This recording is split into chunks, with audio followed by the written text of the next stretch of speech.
This is WWE superstar Drew McIntyre, and you're listening to the WWE Podcast. The champ is the one that everybody wants, me. Becky Lynch is going to WrestleMania. Claymore! Austin 316 says I just whipped your ass. This is my iron. You're gonna acknowledge me. Hey guys, what's going on? Welcome back to your AEW coverage for the Dynamite of 11-2 and some of the Rampage from 11-4. This was, as per usual, a jam-packed episode of Dynamite. Before we get started though, the full year's coming up, and I keep telling you guys how excited I am to do my first show for you guys, first coverage of that, of Full Gear, and it's gonna be an insane pay-per-view, and I'm extra excited for it because I think that's when the Elite makes their return. We'll get into that here in a little bit, but I was just thinking about it as I watch and I make notes, and I wrote down that like the Elite is coming back then. That's when that's happening. We'll get to that in a minute, but I just wanted to get it out there. I'm pumped. I'm so pumped for that, and it's gonna be a great show. I'm actually recording this on Saturday. Pretty busy week for me. I wanted to get Rampage because there was one of the matches, the title matches from Dynamite. After the fact, there was a little contract signing for the match. I'm being vague intentionally here, for Rampage, and so I figured I'd cover a little bit of that as well. I'm recording this very late on Saturday. My daughter was having a sleepover today. I was going to do it much earlier in the day, but she's having a sleepover, and there was no shot that I was going to have time or have the quiet to do a show in peace. So I'm doing it super late on Saturday. Sorry, these shows have been a little later in the week, but trying to get as much of the content in as possible. Also, a little question I have for you guys. The CM Punk thing, I can't seem to find anything. Either this is the most kept to the vest secret in all of wrestling, or there's a huge part that I'm missing. I can't seem to find any information on what's going on, how this all was cleaned up with the CM Punk and the Elite thing. If there's a bit of irony considering one of the mystery guests or mystery opponents tonight. Obviously, you'll understand the irony. I mean, if you're listening to me flap my gums at you, you've already watched Dynamite. You know who the mystery opponent was, and you also understand the irony of that mystery opponent as it concerns CM Punk. But I can't seem to find like any information on CM Punk or what's going on with that. So maybe you guys know some insider or something that I don't know. Let me know. Let me know on the Twitter at TJH_7. Also, a little shameless plug before I get into the matches here. My other show that I do, the Trav and Rigney show, we usually pump out a couple shows a week. During football season, we're down to just one show a week because it's a long one and we cover all things NFL. So if NFL is your thing, jump on over to Trav and Rigney show. Give us a quick listen. We would love the additional listenership. That of course is brought to you by Gazzilla Media, not Godzilla. Anyway, getting right into it. The Dynamite kicked off tonight with Darby Allin entering. This is Darby Allin versus Jay Lethal. Just to go, through my notes quickly here. I wrote a couple things. I always find it comical the way that I have to write notes because I'm taking them so fast as I watch. The first thing I have written here is Darby has no regard for his physical health. He is the most modern version of like the Hardy Boys as far as high flying and no remorse are concerned. He does these coffin drops and slams, and they're just they're just great. Darby Allin he's phenomenal. I love watching him. I also have here that Jay Lethal is a fantastic heel. I can't even really remember a time when he was like fully face, because it's just not something he does. But one of the things said from, I think it was last week, is Lethal says he knows somebody who's aware of Darby Allin's weaknesses. So Lethal got the win here thanks to the interruption of what looked to be somebody in a Sting mask, dressed like Sting, but in a Sting mask, not his face painted. That person ended up being Cole Carter. I'm going to refer to him as Fake Sting here for these purposes. After Fake Sting got involved, which was obviously was Cole Carter, Jeff Jarrett appeared, and he went on a rant about his family being involved with wrestling back to like the 1940s or whatever. And the quote here from Jeff Jarrett is, talking about Darby Allin's weaknesses, "Whatever you worship becomes your weakness." So the idea here is that because Darby Allin has such a close relationship with Sting, that all they had to do was dress somebody up like Sting to sort of throw Darby Allin through a loop here and get him distracted enough to be beaten. So they're using Sting, or the lack thereof Sting, as one of Darby Allin's weaknesses. Interesting angle. I like it, though. Next, we have a backstage segment with Moxley. He cuts a promo telling Moriarty, he needs to bring it. I love this idea that Moxley is so confident in his weekly challenges for the AEW Championship that he's telling guys to step their game up. Like, if you think you're going to come anywhere close to me, you better dig deep and find that anger and find that inner rage. Maybe you were bullied in high school or whatever he said. Now is the time to let it loose. And I like this idea that Moxley is sort of coaching people into how they should fight him. Moxley has, the way that he cuts promos is fine. I've always loved Moxley, or Dean Ambrose, depending on how you remember him. His body language is very unhinged. He reeks of a guy with like ADHD. He cannot stop moving.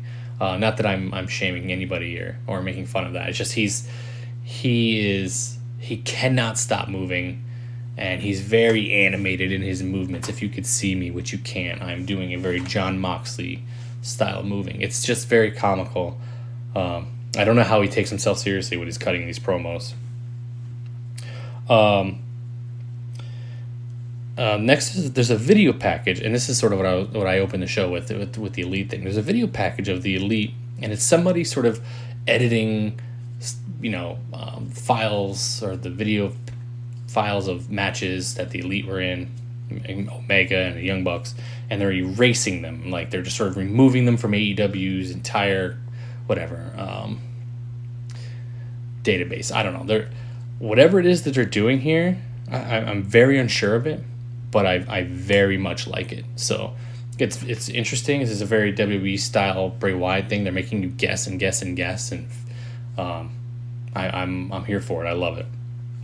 But anyway, get right into the Moxley versus Lee Moriarty match. This is an AEW World Title Eliminator. It started off a little slow, a little wonky, but it picked up.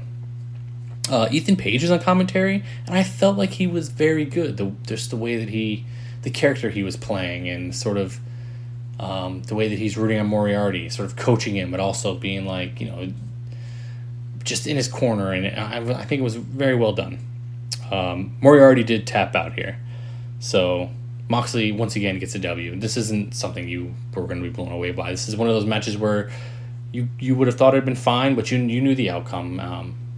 A lot of times you do when it comes to World Heavyweight Championships on live television. That's just sort of how it goes. We cut to an interview with Saraya. She's being interviewed by Renee Paquette, and she asked her a few questions about Britt Baker, and then she ends it with the elephant in the room question, which is, where does she stand medically, right? This is a loaded question because obviously Saraya, formerly Paige, had an issue where in WWE where she was no longer cleared to wrestle. She was fantastic. Obviously, she's great. And Saraya said, as an answer to this question, that she's going to wait until next week to answer because she wants to consult one more doctor. This is great foreshadowing because she's clearly talking about Britt Baker, DMD. I'm assuming this is also a resounding yes to the question. I will be in the ring because why make it a thing that people have to anticipate if your answer is going to be, I'm sorry, I'm not getting in the ring? Doesn't make a ton of sense, but you never know. That would be the swerve here.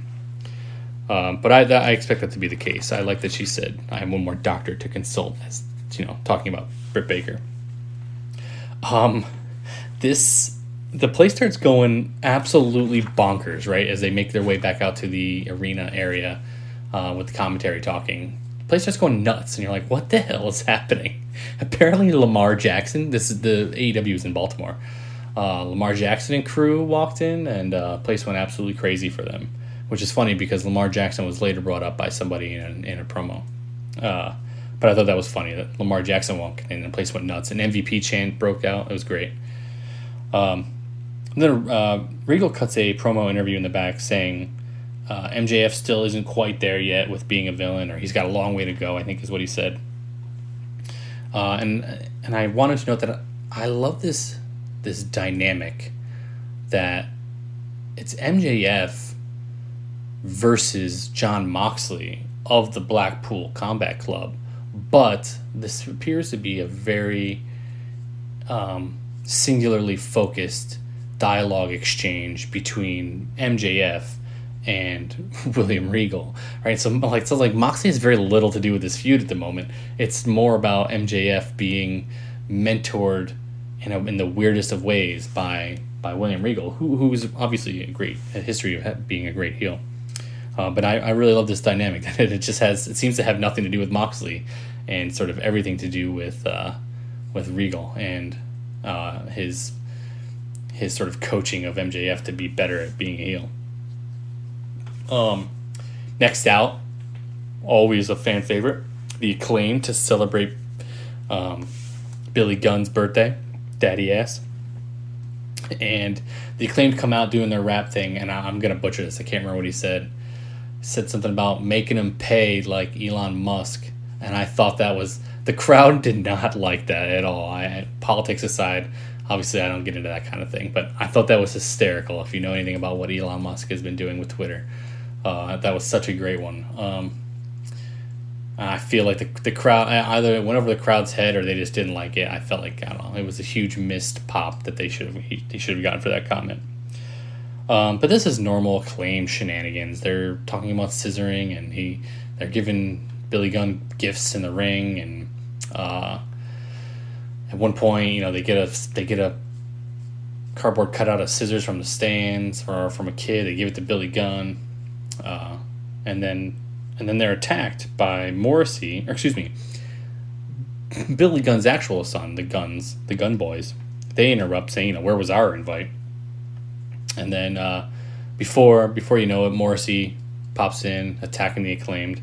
And then FTR makes the save. Now, the Guns are who screwed over FTR last week, so that's why they made the save here. They're not friends with the Acclaimed.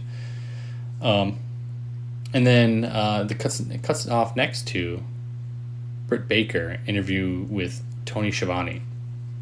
She says her normal thing. It's a fairly quick interview, bookended by Britt Baker saying, DMD. Nothing really there. Jericho and his mystery opponent. Now, this is what I was getting at before with the irony of CM Punk conversation, is his mystery opponent ended up being Colt Cabana. So, and I mean, we won't get into the history of CM Punk and Colt Cabana. If you're listening to me and you understand this reference and why it's ironic, then I don't need to explain to you all of that backstory. But Jericho, before Colt Cabana had come out, Jericho says, I'll fight and whoop anybody. I'll whoop Lamar Jackson's ass.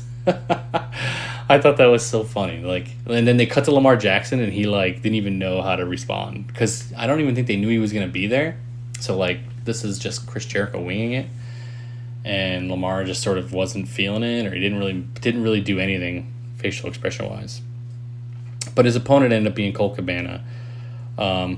This was the exact match you would think that Colt Cabana and Chris Jericho would have. It's not terrible. It was a bit sluggish at times, but there was some cool spots. Colt Cabana hit a moonsault off the side of the ring there, onto the floor. It was well executed. And then there was a weird exchange between the bouncing off the ropes, and Colt Cabana didn't lean in far enough. Jericho gave him a code breaker, and it was just real weird and awkward, and Jericho got the pin. It was a very weird way to end that match. But afterwards, Jericho, obviously he retains his Ring of Honor World Championship. And he's messing with the guy whose name is escaping me right now that was on commentating. He was on the commentating team from Ring of Honor. Jericho stole his glasses and breaking them. And then Claudio attacks Jericho. This essentially became a Jericho Appreciation Society versus Blackpool Combat Club minus Moxley having a little brawl on the stage. Now for the next matchup here was one I thought was excellent. And the reason I thought it was excellent is you knew who was going to win.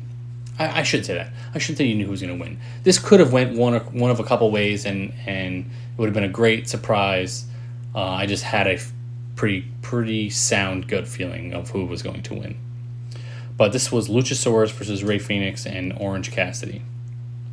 And I wrote here, as I mentioned last week, that I stand by the statement that Phoenix is one of the best wrestlers doing it right now. And this is evidenced by the idea that this is the second time we're seeing him in a high-profile singles title match. Phoenix is an absolute monster in that ring. He's so fluid. He's phenomenal.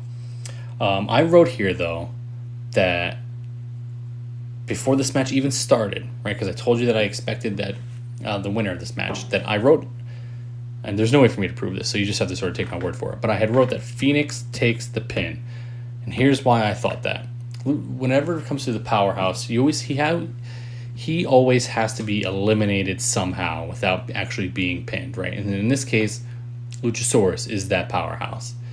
And in this match, he was on stage, he was beating up Orange Cassidy, and Jungle Boy attacked him, and he threw himself at Luchasaurus. They went flying off the stage and onto a table. And bam, there it is. There's your taking the giant, the powerhouse out of the match.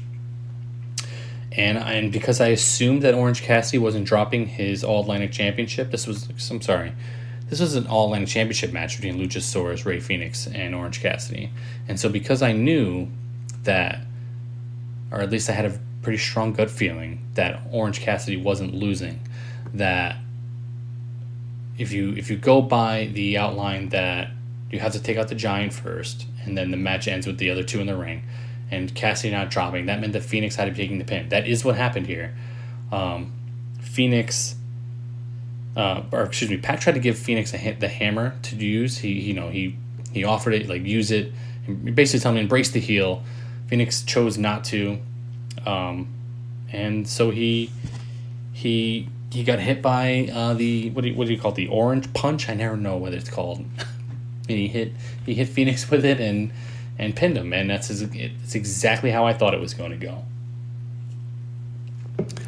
It was great. It was a great match, and I really have been enjoying Phoenix a lot lately. Although I don't know when it'll be. I can't wait for another Lucha Bros and Young Bucks tag match. They're just next level. There's nothing like it. But next we have Tony Schiavone interviewing Swerve in Our Glory and Rick Ross for some reason. Well, it was Swerve and Rick Ross is who he was interviewing. I audibly laughed, like out loud, like LOL'd, because Rick Ross was there.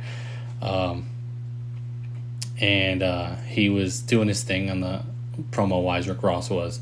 And then Keith Lee came out, and he basically was accusing Swerve, like, hey, we're the number one contenders, but I don't like that you're cheating, essentially.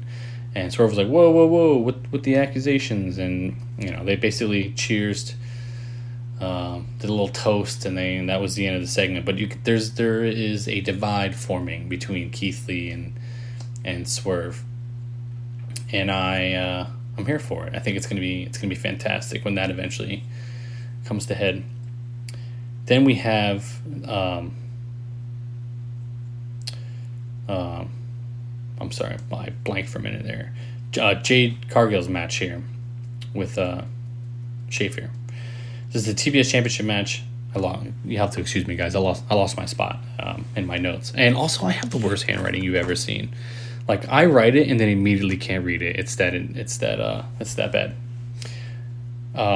This match started, and then immediately you hear the "excuse me" from Vicky Guerrero, and oh my god, is that annoying! Like, there are a few things in wrestling that are great, like nostalgic callbacks. This is not one of them. I don't feel nostalgic at all when she screams "excuse me." It's borderline traumatizing. I wish she would never do it again. I'm not saying everybody else feels that way, but basically, keep in mind here, Jade Cargill is the TBS champion. She had the championship stolen from her. This is it's silly, but I get it. You know what I mean? It's different. But Nyla Rose was out with Vicky Guerrero holding the championship and around her waist, and she's sort of sporting the stolen championship, and Jade goes out to confront her up the ramp, and then Nyla Rose is like, "Hey, don't focus on me. Look at the ref. He's counting." And he's out like 6. She runs back, sprints in the ring, and she gets the dub. And then she sort of tries to go up the ramp, but Nyla Rose is gone, obviously. So they're basically, it was such a weird moment because Nyla Rose has the championship. She's claiming to be the TBS champion, and then also as Jade Cargill is being announced in the ring and as the winner, saying, you know, "You're TBS champion and still your TBS champion." It's just weird that they're calling her TBS champion, but she doesn't have the belt. So I can see why her character would be very frustrated with that. And then this was followed up by a very cool, one of my favorite spots of the night. Quickly, it was very quick. If you blinked, you missed it. Very cool video package for the House of Black. It was very fast. It was cool. It was had that very gothic feel to it, that very House of Black feel. It was great. And then you basically heard Malachi Black explaining that he was sorry to his father and the Lord of the Light, or the Black Light. It's very, very cool video package. This, however, though, I'm sorry for my WWE fans, this is probably the signal where it's safe to eliminate him, Malachi Black, that is, from the possibility of being in that Wyatt 6 group, if that's what they're calling it. I was under the impression that Wyatt 6 was a name he chose because he couldn't use Bray Wyatt when he was no longer employed with WWE. I'm not sure, like, WWE's made no mention of this Wyatt 6, so I'm not really sure why we keep calling it that. But it's probably safe to eliminate Malachi Black from the Wyatt 6 rumors at this point. Which, it would have been cool. I'm with you guys. It would have been awesome if he was in that. Would have fit perfectly. I just think that all these characters you're seeing from the Wyatt, not to get into the WWE stuff, but I think all these characters you're seeing from the WWE or from the Bray Wyatt thing they're just all going to be him. He's got all different personalities. It's interesting. It could go a bunch of different ways. I know people think Bo Dallas is in it. I don't know. I'm not gonna. You're here for AEW. I'm sorry. Sorry about that. Get off the rails. And finally, your AEW main event: Samoa Joe, Brian Cage, Ring of Honor Television Championship. This was hard hitting. This was everything you would expect, really, from a Samoa Joe and Brian Cage match. Joe did win this with the Coquina Clutch, and I'm skipping over a lot of what happened in the match. It was hard hitting. It's what you expect. I said those things already, but it was the post match shenanigans that you actually care about. Gates of Agony jump in post match. This is a theme though with AEW tonight. Lots of factions jumping people post and pre match, and there's a lot of that going on right now. Obviously, Wardlow makes a save. You could have saw that coming from 10,000 miles away. And then after the fact, after Joe was outside the ring and Wardlow chased off the Gates of Agony, Powerhouse Hobbs appears and he drops Wardlow with a mean spine buster. And he stands tall to close out the show. This is going to be fantastic. Powerhouse Hobbs and Wardlow. It's going to be great. I can't wait for it. Powerhouse Hobbs looks like an absolute savage animal out there. It's going to be so good. My final thoughts here for Dynamite, and I'll run quickly through Rampage, even though I'm running out of time on you guys.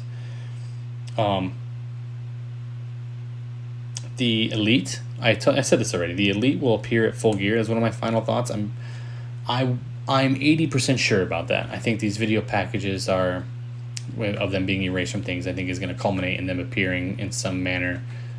This whole story is gonna come to an end at Full Gear. And I'm making a prediction now that MJF is going to lose to Moxley at Full Gear. I'll do more of a prediction style show when we get closer to Full Gear. I just wrote that down as a thought I had. So that is it for Dynamite. Real quickly, Rampage though, and the reason that I said I wanted to mention some of the Rampage stuff is because a lot of times Rampage largely isn't too much action. There's a lot of great stuff that happens, but sometimes it can be it's a short show, so sometimes it's not really what you're expecting. But after the All Atlantic title match on Dynamite, Katsuyori Shibata appeared to make the save, and he's the one that signed the contract, the dream match contract there with Orange Cassidy. So they had their match at Rampage. That this is a match that was won by Cassidy. Then there was Jamie Hayter and Britt Baker versus Sky Blue and Madison Rayne during Rampage. No surprises that Jamie Hayter and Britt Baker would win that match. You got to keep the heels looking strong going into the big pay-per-view coming up. And then finally, Wardlow versus the Gates of Agony. And that was won by Wardlow.